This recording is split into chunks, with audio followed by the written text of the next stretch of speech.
Hi hello ಎಲ್ರಿಗೂ ನಮಸ್ತೆ, welcome back to my YouTube channel. ಇವತ್ತು ಆರೋಗ್ಯಕರವಾದ ರುಚಿಯಾದ ರೊಟ್ಟಿನ ಮಾಡಿ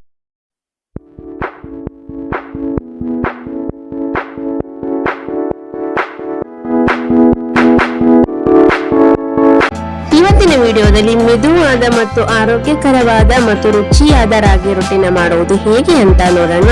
ಅದಕ್ಕೂ ಮುಂಚೆ ನನ್ನ ಚಾನಲ್ ಸಬ್ಸ್ಕ್ರೈಬ್ ಮಾಡಿದಾಗೆ ನೋಡ್ತಾ ಇದ್ರೆ ಹೋಗಿ ಬೇಗ ಸಾಬ್ಸ್ಕ್ರೈಬ್ ಮಾಡ್ಕೊಳ್ಳಿ. ಇವಾಗ ನಾನು ರಾಗಿ ರೊಟ್ಟಿ ಮಾಡೋದಕ್ಕೆ 2 ಕಪ್ ಅಷ್ಟು ರಾಗಿ ಹಿಟ್ಟನ್ನ ತಗೊಂಡು ಈ ತರ ಸೈಡ್ ಇಟ್ಕೊಳ್ಬೇಕು. ಸೇಮ್ ನಾವೇನ್ ಜೋಳದ ರೊಟ್ಟಿ ಮಾಡ್ತೀವಲ್ಲ ಹಾಗೆ ಇದನ್ನ ಅದೇ ತರ ಮಾಡ್ಬೇಕು.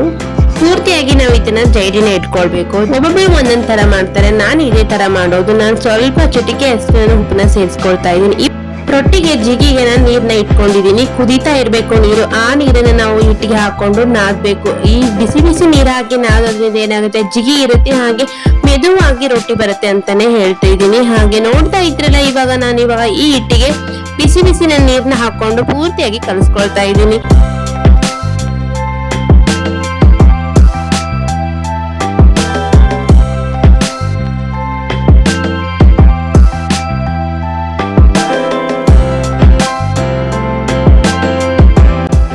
ಹಿಟ್ಟನ್ನ ನಾವು ಕೈಯಿಂದ ಚೆನ್ನಾಗಿ ಈ ತರ ನಾದ್ಕೊಳ್ಬೇಕು. ನೋಡ್ತಾ ಇದ್ರಲ್ಲ, ಇದೇ ತರ ನಾದ್ಕೊಳ್ಳಿ, ಮೆದುವಾಗಿ ಬರುತ್ತೆ ರೊಟ್ಟಿ. ಹಾಗೆ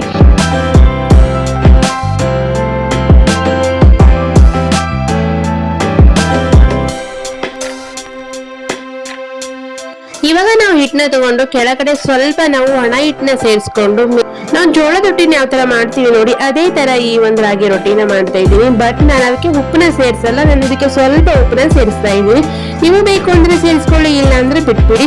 ಇವಾಗ ನೋಡ್ತಾ ಇದ್ರಲ್ಲ, ಕೈಯಿಂದ ಈ ತರ ನಾವು ತಟ್ಟಬೇಕು. ನೋಡ್ತಾ ಇದ್ರೆ ಫೈನಲ್ ಆಗಿ ರಾಗಿ ರೊಟ್ಟಿ ರೆಡಿ ಆಗುತ್ತೆ. ಇವಾಗ ನಾವು ಈ ಕಡೆ ಸ್ಟವ್ ಆನ್ ಮಾಡಿ ಹಂಚನ ಇಟ್ಕೊಂಡು ಈ ಒಂದು ರಾಗಿ ರೊಟ್ಟಿನ ಹಾಕೊಂಡು ಮೇಲೆ ನಾವು ಜೋಳದ ರೊಟ್ಟಿಗೆ ಯಾವ ತರ ನೀರ್ನ ಹಚ್ಚುತ್ತೀವಿ ನೋಡಿ, ಅದೇ ತರ ಈ ಒಂದು ರಾಗಿ ರೊಟ್ಟಿಗೆ ಸಹ ನೀರ್ನ ಹಚ್ಚಬೇಕು.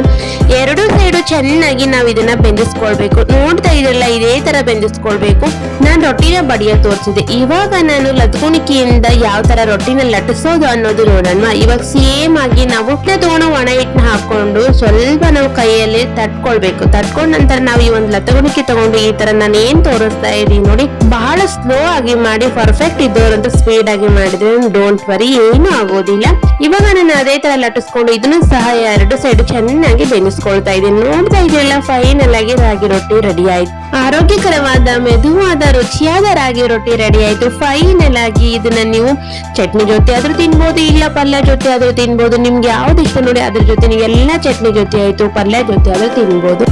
ಬಿಸಿ ರಾಗಿ ರೊಟ್ಟಿಯ ಮೇಲೆ ಸ್ವಲ್ಪ ಬೆಣ್ಣೆ ಅಥವಾ ಚಟ್ನಿ ಹಚ್ಕೊಂಡು ತಿಂದ್ರೆ ವಾವ್, ಸೂಪರ್ ಆಗಿ ಇರುತ್ತೆ ಟೇಸ್ಟ್. ಈ ವಿಡಿಯೋ ನಿಮ್ಗೆ ಇಷ್ಟವಾದ್ರೆ ಲೈಕ್ ಮಾಡಿ, ಶೇರ್ ಮಾಡಿ, ನಮ್ಮ ಚಾನಲ್ ಸಬ್ಸ್ಕ್ರೈಬ್ ಮಾಡ್ಕೊಳ್ಳೋದನ್ನ ಮರಿಬೇಡಿ. ಮತ್ತೆ ಸಿಗ್ತೀನಿ ಮುಂದಿನ ವಿಡಿಯೋದೊಂದಿಗೆ. Thank you.